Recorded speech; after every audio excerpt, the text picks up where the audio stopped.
Hare Krishna, Krishna Krishna, Hare Hare, Hare Rama, Rama Rama, Hare Hare. Hare Krishna, Purna Sindhu, Dinabandhu, Jagatpade, Gopisa, Gopi Kanta, Radha.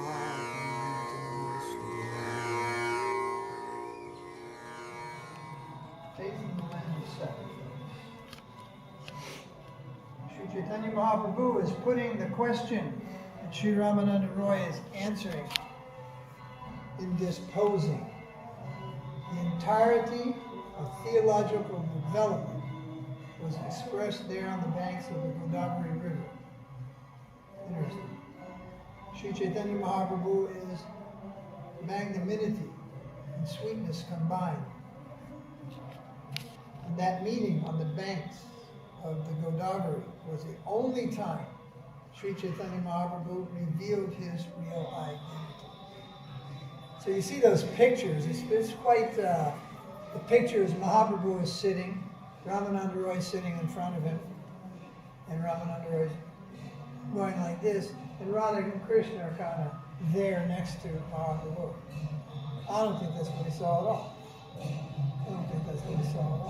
I think he saw the form of Mahaprabhu is the combined form of Radha Krishna. Not that he saw, there's Mahaprabhu, there's Radha Krishna kind of around them, and going back into him. Something. I think it's more profound than an artist can show. I wouldn't say, those ones where they draw the elephant, but it's actually made up of gopis or ladies, in Rajasthan. They're the trunk, they're twisted. The whole body of the elephant is actually these combined different things. Mm-hmm. I wouldn't say it was like that, because a little Krishna here, a little Radha there, and the head and the neck, and all that. But magically, mystically, spiritually, what he is, then he saw what he is. Mm-hmm. Not just saw him as a sannyasi and then Radha and Krishna. I never have, when looking at those paintings, thought, no, the artists are so limited. It's like, they can't actually paint Krishna. They paint something that reminds you of Krishna, but not actually. So that was the first time, and the last time, and the only time. But there was one other time, and he doesn't reveal himself as the combined form of Radha and Krishna, but he took the complete form of Radharani. And that's mentioned in Caitanya Charitamrita. Maharaja and I went to that garden, which now has a temple in it, run by Puri Maharaja at the time, and now it's his followers. Mm-hmm. What's it called? Ayatota, that's it, And so you go there now, it's a coconut garden, it's well manicured, there's a wall around it. So it doesn't look anything like it did in the old days. Mm-hmm. None of the original trees could possibly be there. It's all coconut banana. Well, there's a nice Gaudiya Mandir and a nice Kirtan. So it was after Ratha Yatra, after Gambhira, after Lord Nrsingadev, when Mahaprabhu takes his devotees around the corner, where that Nrsingadev temple is. When you look at Gambhira, it's this way and over there, and then it's built into the wall type of thing. After that, then they went into this garden, which is further behind Gundicha. And then the description is he's doing Sankirtan, and the devotees are keeping up with him, and he's going around and around. Finally, the devotees are just like dropped off on the path, and only Mahaprabhu continues dancing ecstatically and going, and Lord Nityananda is following him through the garden. And he loses, I might say he loses sight of him for a second, but then Lord Nityananda sees Mahaprabhu and starts to go there. Mahaprabhu transforms into Radharani, fully. Mm-hmm. Sorry, not sorry, but whatever proper dress Radharani actually wears. Mm-hmm. And seeing that, Lord Nityananda pays, I think he says he pays his obeisances and comes back. Now, there are no purports to that verse.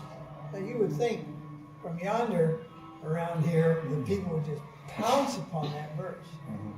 So this is why I feel there's no take on that by any Acharya. Because what is an Acharya? Acharya represents Lord Nityananda. And Lord Nityananda just folded his hands and left. He did not venture there. So the Acharyas don't venture there with their, purport on what is happening there. So it's quite interesting. But this doesn't comment on it. Nobody comments on it that we follow. I think other bodies, they don't comment on that. So my thinking was that was the reason why. Nityananda didn't go, and his representatives don't go. But like I said, if you pointed this out to what's in vogue today, they'd probably go there with some bombastic, long, drawn-out commentary about this. But that wasn't showing himself as Radha Krishna combined. That was just showing himself as Radha. Do you know the verse I'm talking about, where it is? He revealed it to Sri Ramananda Roy in that place only. And we never find it anywhere else. Rasaraj Mahabhav Joy Ek Roop. Sri Chaitanya Mahaprabhu is both Radha and Krishna combined. The most secret portion of the truth was shown there only once. And we never find that it was expressed in any other place. It's quite astounding. But similar to that occurrence is Imlitala. And usually the devotees are quite surprised. In fact, I don't know where else it might be recorded. The most secret portion of the truth was shown there only once, and we never find it anywhere else. So Srila Maharaj has said that the two most important places in Vrindavan, he didn't say it was his favorite, but he said the two most important places in Vrindavan are Radha Damodara Temple and Imlitala. And again, we don't have a complete explanation of that, or I haven't heard it. So why Radha Damodar would be suggested as the most important in the thinking of Srila Maharaj? If I had to make a guess, under pressure, I would say it's because of Jiva Goswami and the Tattvacharya. Not because of this is the place of Radha Dasyam, but it could be. But also the position and the place of Jiva Goswami, the Tattvacharya, such an important position. The Tattva, the proper conception, making this, of all the places of the Goswamis, Leela in Vrindavan and whatnot, the most important. But it's supposed to also coincide to where a verse in Gita Govinda is written about Krishna is asking for the foot dust of Radharani. But this is where that happened, in this courtyard right here, possibly right there underneath that altar on the ground some 5,000 years ago. But it would be one of the two. It would be one of the two. Because of Jiva Goswami and of course Rupa Goswami, Goswami Leela, giving it its importance, and also Krishna Leela, giving its ultimate importance because of Radha Dasya, service of Srimati Radharani. Yeah, then this verse 42 speaks about why he would say Imlitala is the most important. And the translation is, while he was visiting various places of pastimes in Vrindavan, the Lord arrived at the famous tamarind tree, which had been existing since Dwapara Yuga. He sat beneath its branches, and when he saw the dancing waves of Yamuna, the memory of Jalakeli, the water pastimes, was aroused within him, and he became immersed in thoughts of those confidential sporting pastimes of Lord Krishna with the gopis in the water. In that secluded place, undisturbed, his whole being became pervaded with thoughts of Radhika, her beauty and her sweetness. This place is indicated to be the place of origin of the Gaur Tattva, for it was here that Shyamasundar was totally absorbed in ecstatic love for Srimati Radharani. Sriman Mahaprabhu, who is himself the origin of all, eternally resides in this place. So, in a sense, it's the birthplace. You can say birthplace, this origin, the birthplace of the conception of Mahaprabhu, where Radha and Krishna again became one. It was in this place. And therefore he says,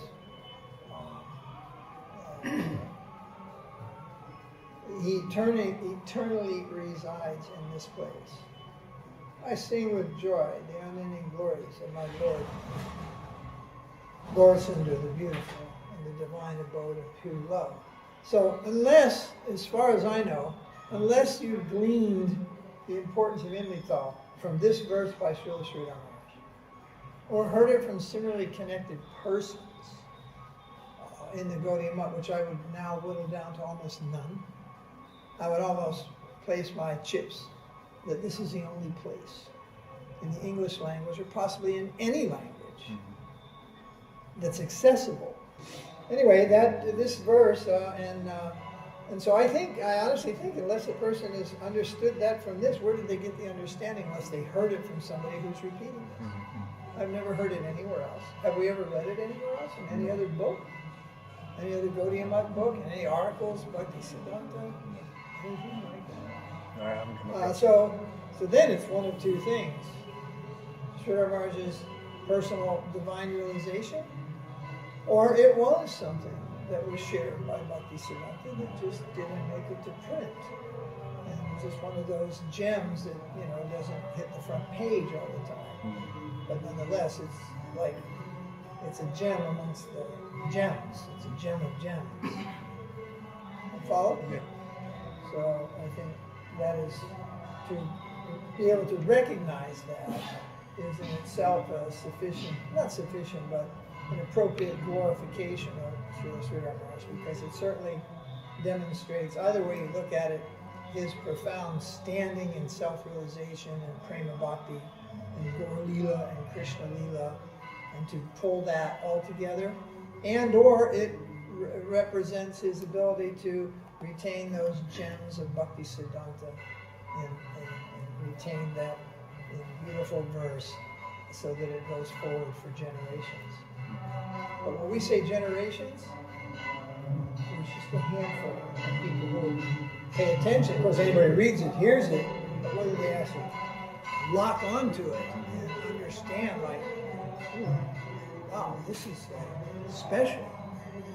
I mean, remember, a lot of people read Sridhar Maharaj's books just like they read Prabhupada's books, and when you do that, you can't derive the same benefit. Because one is reading and preaching on a Sambandha level, and the other one is taking you deep into the ocean of self-realization and Gaur and Krishna Lila.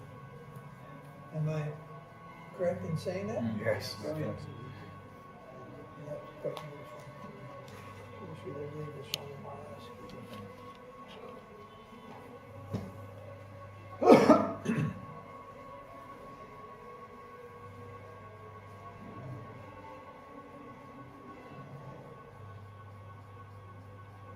Rasaraj Mahabhav Dvayeka Roop. Sri Chaitanya Mahaprabhu is both Radha and Krishna combined, and the most secret portion of the truth was shown there only once, and never find that it was expressed in any other place. So this also makes me remember that short little article that I wrote, inspired by Srila Sridhar Maharaj, many years ago over at Rupananda Bhajan Ashram. And it explained, because I only ever went there once, but I went to Nathwar.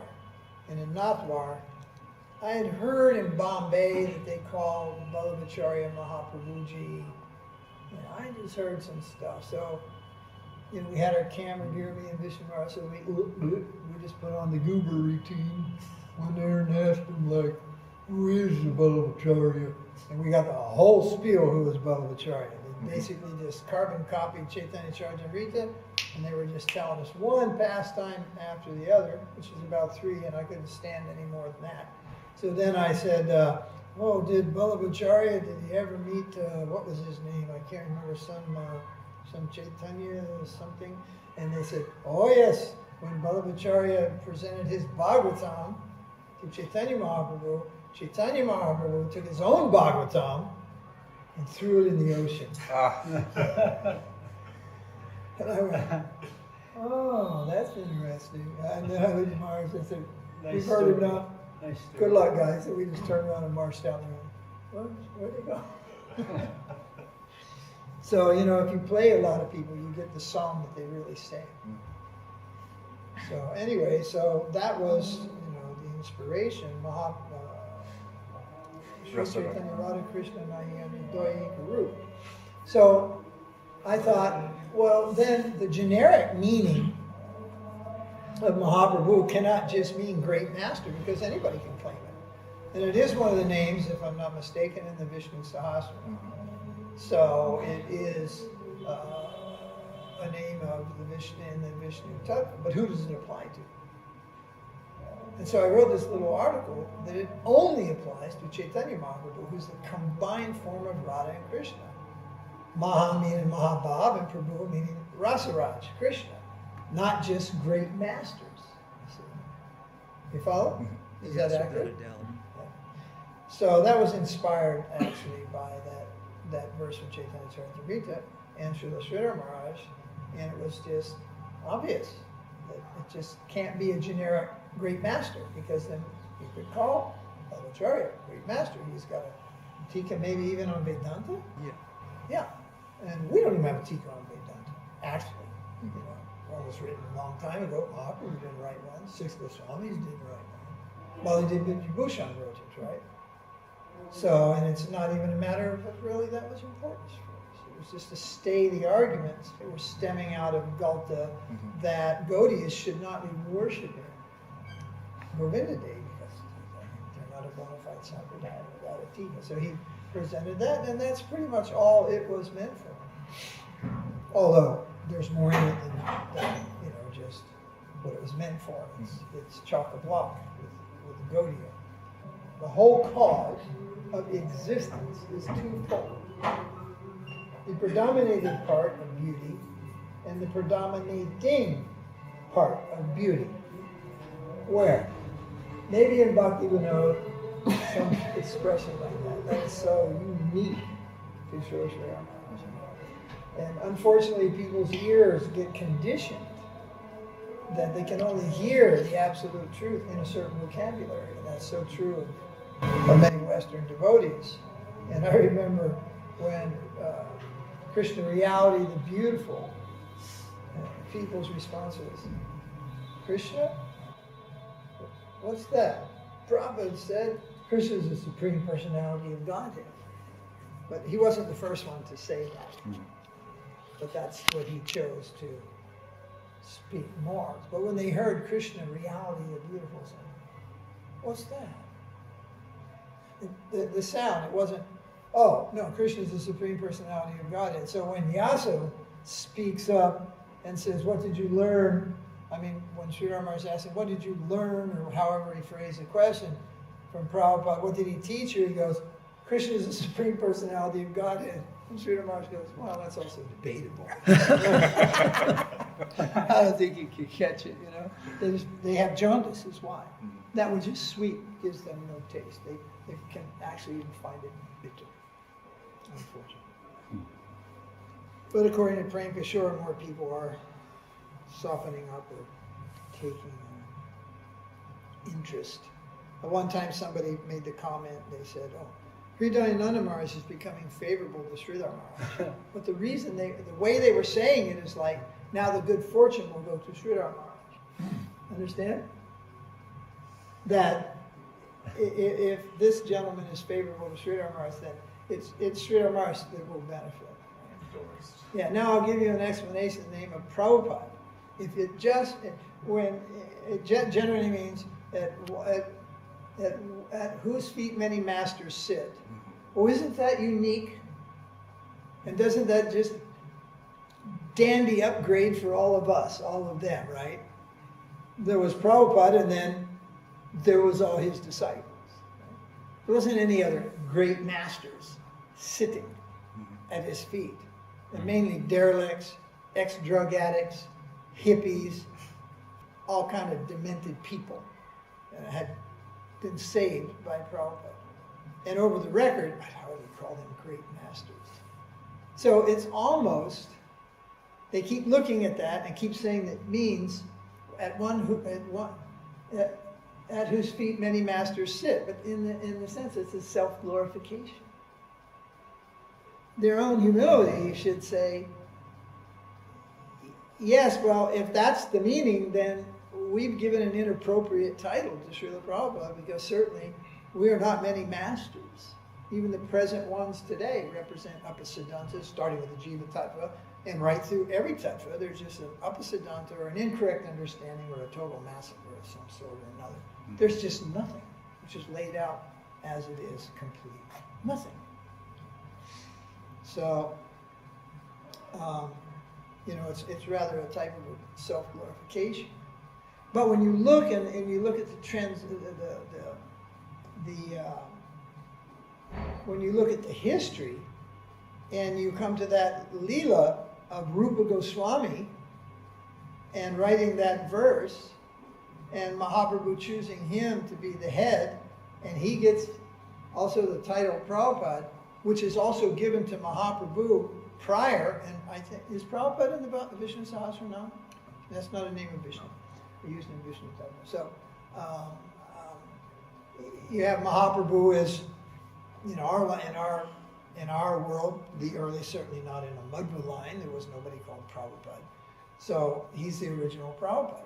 Then Rupa Goswami is like next in line, and he's the Acharya. Why is he the Acharya? Why is he the Acharya? Because he opened many temples, because he had a big collect, because he made many disciples and all these things? Nope. Because he understood the heart of Mahaprabhu. And so, if you take that definition, and then you apply, that's what it means. One who understands the heart of Mahaprabhu can receive this name. Then it's a great distinction. And it separates from, others who may claim to be a Prabhupada. And it certainly then takes it away from the self-glorification of ourselves who are sitting at his feet, meaning we're the many great masters. Understand what I'm saying? But these things don't interest those people at all. They only interest me because it rubbed off on me from Srila Sridhara Maharaj. It's like splashed with the nectar, a few drops, and how can you not think like that? So much association with Sridhara Maharaj. How did you get there? What came upon you? Even in our first meeting with Srila Sridhara Maharaj. He'd already inquired, we were already pre-interviewed. Nobody was there that we knew. We showed up, we thought Tripurari Maharaj and all the clan would be there. Nobody was there. We just showed up, oh yeah, and self-introduced ourselves to Badri and others. And I could understand that, then they spoke with Srila Sridhara Maharaj, who's come, this, that, and the other, what's their thing. So many people would come in there like completely shell-shocked, lost faith even in Prabhupada. Why did he pick these 11, the GBC, and just totally traumatized. Many people. Or their guru had blooped, even worse, all kind of stuff like that. But that wasn't in us. We weren't traumatized. We weren't anything. And Srila Sridhara Maharaj, after asking, how are you? How did you spend the night or something like that? Then he said, you have come for the sweetness. You see. So how could he know that? Oh, omniscient? No. Mystical? No. We were already interviewed, and there was nothing on our slate that said we're all traumatized because of the goings on in ISKCON. Now we had maybe other issues, but we weren't traumatized. So he said, you've come for the sweetness. So that was very nice. He took that little brief meeting all the way to Gaur Leela, didn't he? That was pretty ecstatic. And later, when I got the name Bhakti Gaurava Narasimha, this is a problem. The Bengalis, Narasingha, everybody in South India is Narasimha, and I get stuck in the middle sometime when people ask me, what's your name? You know, do I say Singha or Simha? You know. Anyway, Srila Maharaj would say, Govinda Maharaj leaning over him and telling him who's here and everything like this, and then that took at least 10 minutes to get him to understand that somebody was in the room with him and bring it to this point of Srila Maharaj's name. So he said Bhakti Gaurava Narasingha, and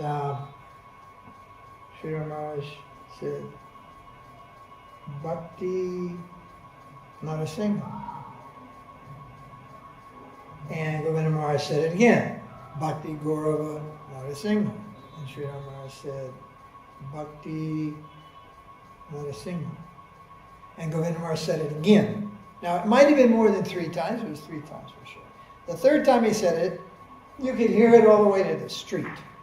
But Srila Maharaj couldn't hear it. Bhakti Gaurava Narasingha. Then he didn't get it again. And then Govinda Maharaj said, Bhakti Gaurava, Pujara Ragapata Gaurava Bhangi, Gaurava Bhangi. And then Srila Maharaj said, Bhakti Gaurava Narasingha.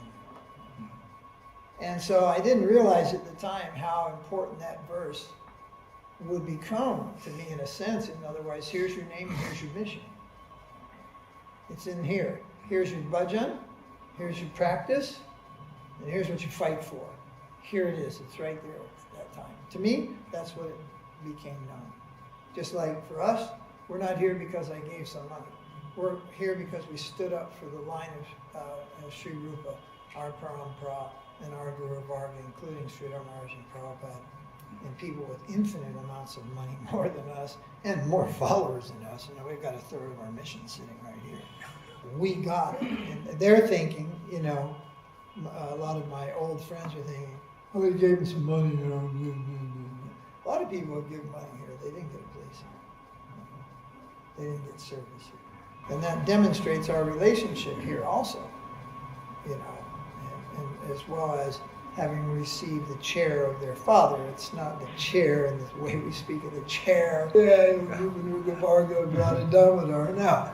But it's certainly one of great appreciation and affection and dignity and respect and everything like that they would do that. Also, passing it to any member of the family would be, nobody wanted to sit in their father's chair, so they gave it to their, you know, in a sense, their father's equal. Because in the beginning, he used to tell them, you treat Maharaj like me, like your father. He used to say that.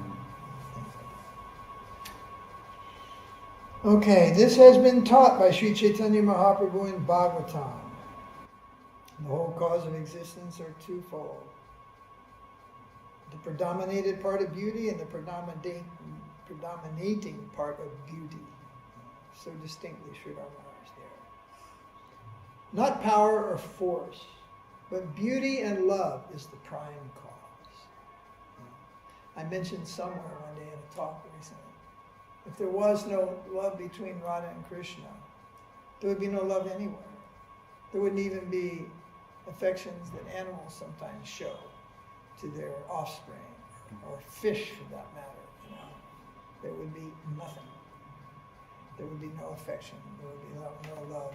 If it were not for the rasa of friendship, there'd be no such thing as friends in this world. You know? Which even you sometimes see that in the animal kingdoms, dogs buddy up, friends, stuff like this. None of the rasa, nothing. There'd be no affection in family. There would be nothing. It would just be a cold, clammy existence. So that means if there's life on other planets, and certainly there is, this recent report came that they have identified over 250 signals that have the indication of like intelligent life attached to those signals. They've accumulated over so many years. I didn't read the details. So there must be friends out there. They must have family out there. All these different things. Even if you think about it in terms of E.T., you know, E.T. had a mother. Because everything comes, this is the shadow world of that world. And so not just shape of heads, arms, and legs, but what goes on in that world also then is in this world in the shadow form. This is a new grant to the world, which was never given to the world before. The prime cause of the whole infinity is beauty and love.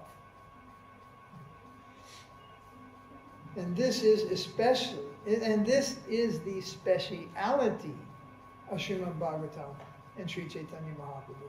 So, we have decided more or less that the only two cantos to give class from in Srimad Bhagavatam is first and second cantos. After that, Bhagavatam is for personal reading, for devotees who are studious. And 10th canto, yes, Krishna book, and sometimes, something is spoke by the sannyasis to the devotees in 10th canto. But we don't give classes on 10th canto. All around town, everybody wants to give a class on 10th canto. We're not doing that. You can go to some temples and you drop in and they're in 7th canto, they're in 8th canto, 9th canto, 10th, 4th.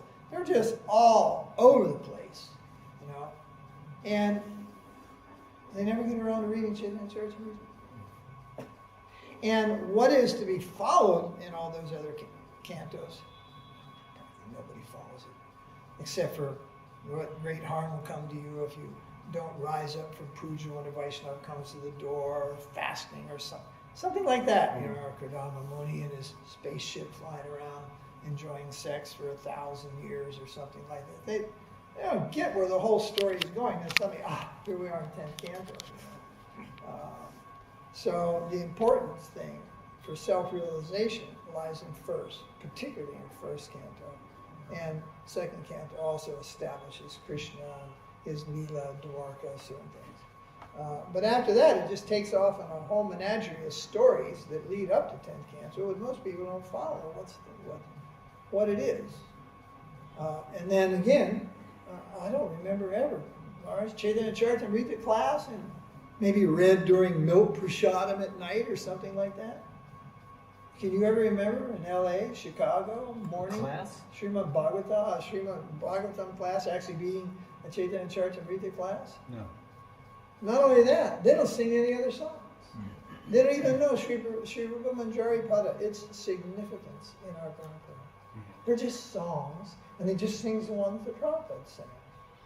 And daily, although he sang many songs, the ones he sang daily, that's the only ones. Same thing, over and over and over, and they never get to Chaitanya Charitamrita. And Chaitanya Charitamrita is Bhagavatam on steroids, and more easy to understand, and comes to a higher conclusion, visible. So our emphasis is first, second canto, then Chaitanya Charitamrita. And the saying is, if all books were lost and destroyed, the Chaitanya Charitamrita survives. I'm talking about some thing. There's some demons made a mantra and poof, this disappeared all the Bhagavatams. Chaitanya Charitamrita is there, everything survives. Everything that's important, and particularly in Kali Yuga, everything that's important for progress in Krishna consciousness is retained in Chaitanya Charitamrita.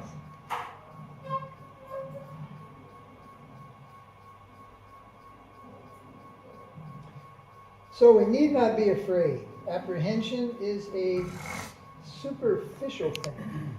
It is Maya, illusion. In the depth of our life's achievement, there is no apprehension. All is love and beauty. Our future is guaranteed in a most optimistic way. In his Brihat Bhagavatam Amrita, Srila Jiva Goswami Sanatana Goswami tries his best to take us through the path of gradual development in devotion. Prahlad Maharaj has been accepted as the basis. Books are the basis, Prahlad Maharaj is the basis. But some people say, we're not interested in Prahlad. Well, that's a fine dandy. We're not interested in the basis, so you're a kite without a string in the sky. Not only we're not interested in Prahlad, they said, we're not interested in Advaita because he can't give Brajabhav. That's about as close to Brajabhav as they got, is those two words in their small, those big words in their small little mouth. They look like a hummingbird tweeting next to the elephants that were roaring, like Srila Maharaj, the proper conception. They're also not interested in Advaita. But if there was no Advaita, there would be no Mahaprabhu. Takers of, convenience, but few takers of the truth.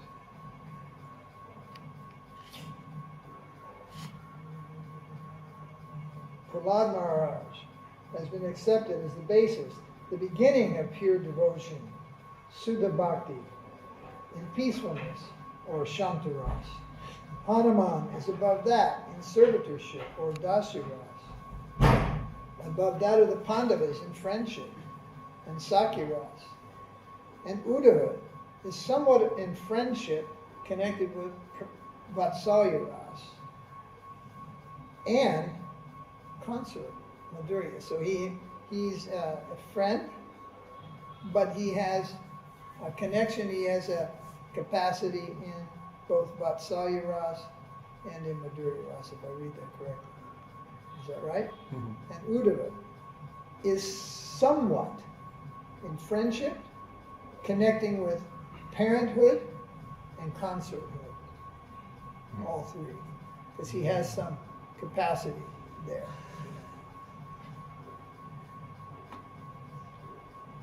In this way, adherence in devotion for Krishna automatically flows towards Vrindavan. The acme is in Vrindavan. The acme means the point of it, the pinnacle, the highest part of the mountain, the acme, it's the highest part. The acme is in Vrindavan. This is also found in Chaitanya Mahaprabhu's conversation with Ramananda Roy. And I quote Upadesham, read this, Sloka 10. And the high devotion of Srimati Radharani is categorically different from that of all the gopis. The type of service found in her is particularly unaccountable, inconceivable. Shrutibir Vimrigyam. That's Bhagavad Gita, Bhagavatam 10:47, etc. The rishis, the seers, saw that the Vedic mantras were eternal. They are not creators of the mantras in the Vedas. They are only seers and feelers of spiritual current. They are only observers. They are not creators of the mantras in the Vedas. They are the seers only. So similarly, Srila Maharaj, he's not creating anything. He writes from a position of such deep realization. His poems and poetries are not just combinations of words that can rhyme and qualify as a poem or a poetry or the meter. Oh, that's a nice sloka. They're not just repeating something. They are profound, very profound. And each one of his, who said, when Srila Maharaj reads the newspaper, it's like others reading the Vedas. Well, what does that mean? Well, that means he can see right through the mundane to the eternal plane and extract that which is eternal. So that's what you expect to find. Don't read Sridhara Maharaj as anything lightly. There is no lightly Sridhara Maharaj. It is more heavy than gold. It is heavyweight personified. Deep realization. A profound seer of the truth. And he's collected not just one, but numerous gems and placed them in his poems and writings and in his speeches. Numerous gems from the plane of eternal truth. And he's presented them, offered them to who has the good fortune to accept the offering. But one cannot steal those things and go away and make market from them. It's kind of like the guy steals the thing, but as he's running away, it just transforms into something else. when it leaves the vicinity of the shop, he's stolen something made of gold, but when he opens the bag, ha ha ha, it's made of clay. But he's such a fool, he can't see the difference. He doesn't know what he was stealing. And he's completely illusioned. And I see that people they're trying to use Sridhar Maharaj's books, or his sayings. You know, my old friend from New York who commented, yes, I also use Sridhar Maharaj. He's like, when he said that on the phone, it's like, somebody picked that needle out of my ear. It was just a painful thing. And we're not using any of these things. And someone made a comment once, way back, oh, he's just using Sridhar Maharaj for popularity. I thought, oh yeah, that was a real brilliant move. That got me thrown out of ISKCON, got me called a snake, a demon, 2 or 3 death threat letters. Some guy was coming to South India on the GBC's order to beat the snot out of me. Oh yeah, I'm really benefiting by using Sridhar Maharaj. But this is the way, why they think, what is that Atmavan Manyate Jagad? I think, you think, because that's the way I think. So, quite revealing to them how they come to something of Rupa Goswami or anybody, Srila Puri Maharaj, anywhere, and they use that. They're just using that. And then Srila Maharaj said, Guru Bhogi also there. Guru Bhogi also there. Yeah.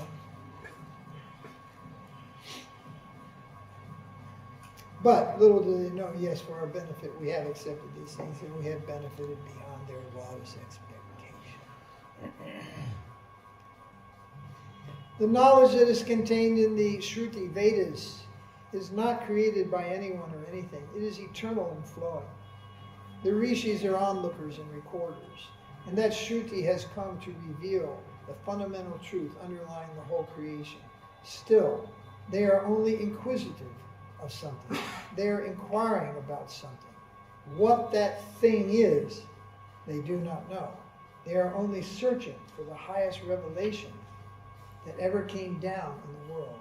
They are only searching for that reality, but they have not yet come into its connection. And this is Krishna Bhakti and Braja Bhakti, loving devotion for Krishna in Vrindavan. And Mahaprabhu and Srimad Bhagavatam came with the quality of that type of adherence to the truth. Unconditional surrender. Adherence.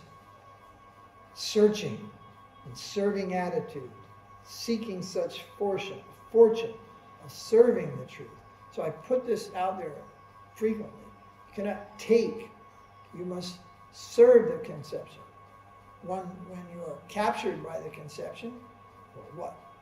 Then you go down to the royal, when the king's captured you, then you go down to the royal treasury and start picking what jewels you want? I don't think so. Once you're captured, now you serve. Now you're a slave.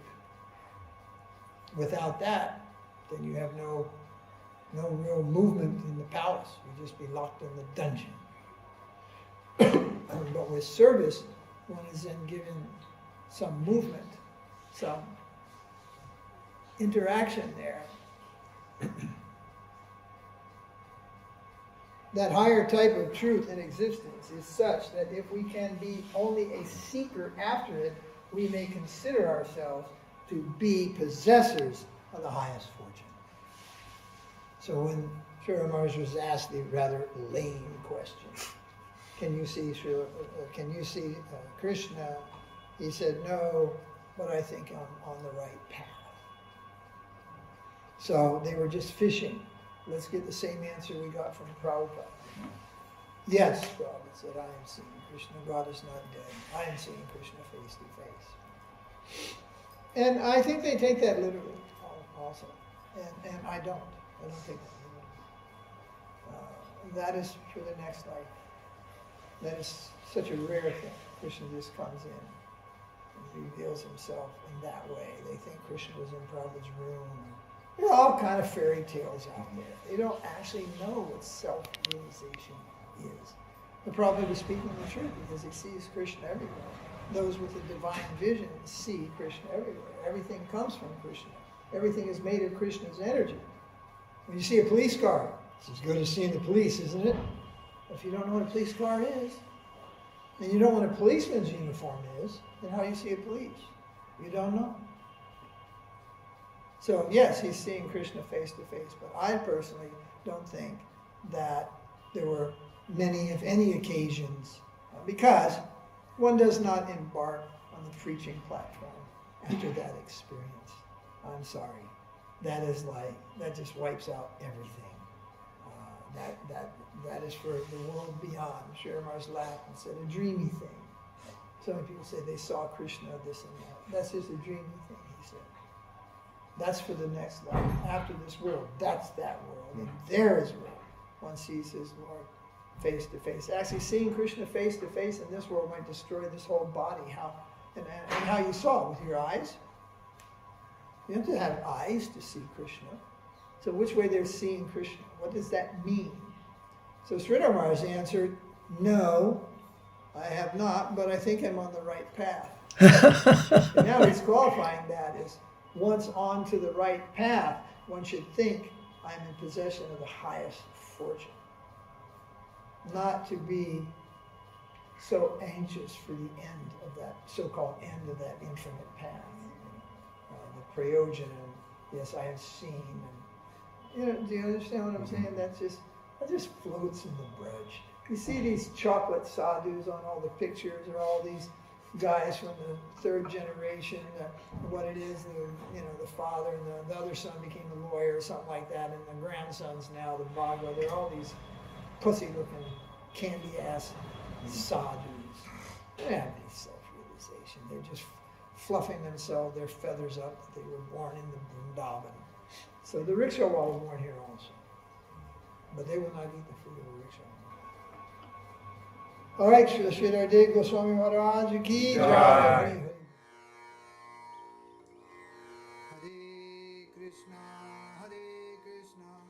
Krishna Krishna, Hare Hare, Hare Rama, Rama Rama, Hare Hare.